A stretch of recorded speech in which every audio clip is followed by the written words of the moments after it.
Hi, I'm Coach Corey Wayne, and this is my video coaching newsletter. And the topic of today's newsletter is going to be low enthusiasm and effort means low romantic interest.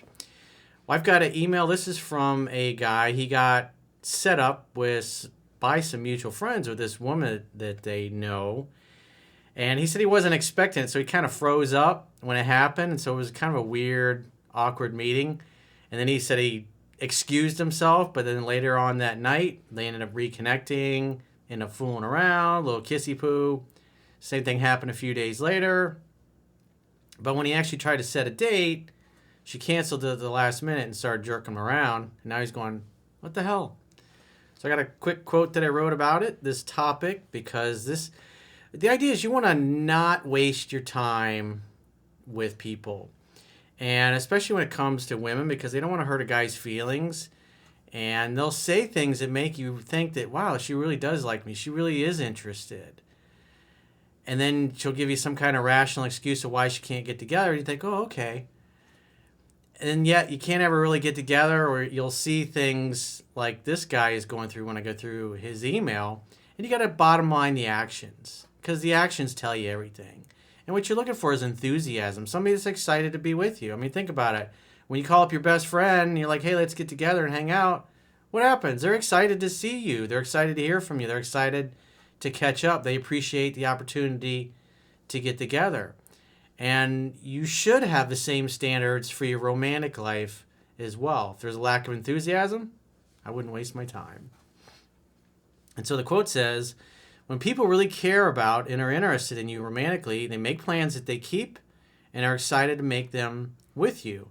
When people have low romantic interest, they take a long time to respond to messages, are vague in their replies, lack enthusiasm, and their words and actions often don't match. Don't waste your time with fence sitters or indecisive people. Only spend your time with people who would jump fences to be with you. So he says, hi, Corey, I want to start with, I love your book and have gotten both the hard copy and the audio. It's been super helpful tool that has worked wonders for me in the past. I've also referred your material to several friends. Well, I appreciate the referrals. The highest compliment you can give me is to refer my work to your friends and family. So I definitely appreciate that. A girl I met this past Friday has me stumped. Well, here's the other thing. If you're confused about a woman's interest, chances are she's not into you. So keep that in mind. When a woman's doing things and you're hoping to get together with her and you're confused, typically it's not looking good. He says, I was going out to meet friends and just have a guy's night of drinking beer and shooting pool. Everyone in this group is older than me and are wifed up. A single friend of one of the wives ended up coming to the bar, and my buddy wanted to set us up. I wasn't really in the mental space for that, but was like, cool. I'm not going to turn down a chance to meet someone, and he played her up. I've got to say, the first intro was awkward as hell. He did the handoff, and it was like a deer in the headlights. Yeah, if you're not in the headspace to talk to anybody, and then all of a sudden, hey, I want to introduce you to so-and-so, and you got to be like a performing seal, basically. Sometimes you're just not in the mood. I totally get how that feels. We've all had awkward moments like that in life, where somebody introduces you to their friend, and they're figuring, hey, you'll be good friends too, and you're like, I'm not really in the mood to talk to this person. Didn't help that both him and his wife just sat there staring at us. Well, that's awkward. I have a little problem meeting random girls at bars, going on planned dates off of apps, etc. But something about being set up by friends made me freeze up. Well, yeah, you got three. She's there like, entertain me. And then you got the couple that set you up. They're like, well, is it going to happen? People are obnoxious. I fumbled through an introduction, felt I bombed it, bowed out gracefully, and went back to playing pool with the other guys. It's the best thing to do. Because quite frankly, it's going to kind of communicate that you're really not that into it. And then she's going to start thinking, why doesn't he like me? Because to sit there and try to have an awkward conversation when you're not in the mood, you're not feeling it, and she's not giving you any help, and then the friends are standing there going, well. It's like, check, please. I'll be back later. To make this long story a bit shorter, we ended up meeting back up at another bar, talked a bit, and I took her to my place. No sex, lots of making out and intimate touching. I did go down on her. Well, what about her going down on you, bruh? She's a one-way J. What's up with that? The next morning, I drove her to her car, and later in the day, I texted her saying I enjoyed meeting her and worked on setting up an actual dinner date for that Sunday. My buddy texted me saying good job with the girl and that I should join them all out that night. I agreed. At that point, she had responded saying she thought she would be free, so I text back saying I was probably going to meet them out and then we could firm up plans there. Probably would have made the definite date because you get a little sloppy. You're not really following the book. Remember, direct, decisive, get to the point. Just like a salesperson is going to make a definite plan, definite day, definite time, definite place to get together with a hot prospect. It's the same thing with a date. Because when you get somebody to commit to a definite day, time, and obviously in this case, going to go pick her up, having her address, then you know you're on. And the chances of her breaking that and going through, her chances of breaking the date are very slim.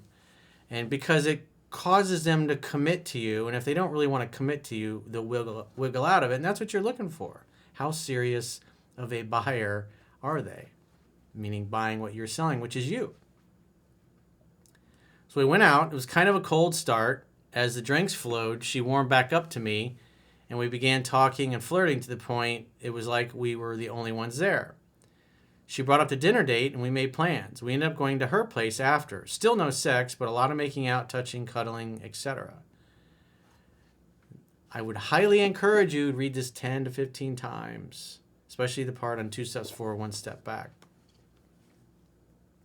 The next morning, took her back to her car, and she still seemed interested. She was making very relational talk with phrases like, "We have a good time no matter what we are doing, right?" Doesn't sound very confident if she's asking a question. And things like that. I played things cool, but didn't drool over the things she was saying. Fast forward to 5 p.m. and I shoot her a text. Pick you up at 6:30? Question mark. Dinner plans were for 7. Well, why would you be send a question mark? Just say, hey, I'll be there at your place at 6:30. That's all I would have said.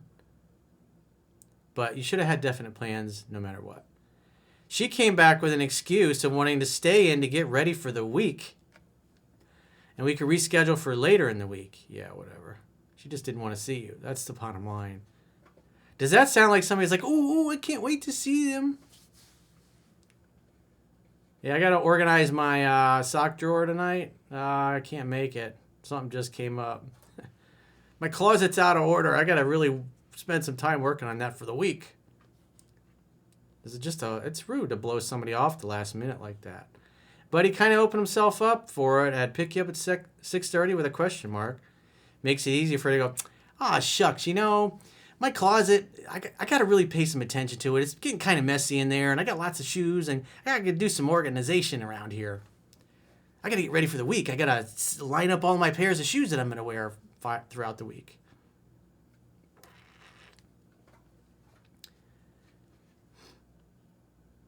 So he says, I was a little put off with that, but just responded with yes and gave her a couple of days. Tuesday, Thursday, I would be free. She then proceeded to wait 24 hours. So when a woman waits a whole 24 hours to text you back, that shows low interest, low respect. You're not really a priority to her. She proceeded to wait 24 hours to respond with, she was busy Thursday, but could do Tuesday, or there was always next week. At this point, I'm wondering if it's worth responding and salvageable. I really do like her. I want to explore this, but I'm not down for mind games and whatever this BS is. So the point being is you got to look at her enthusiasm. She waits 24 hours to get back to you. And so what day was this at?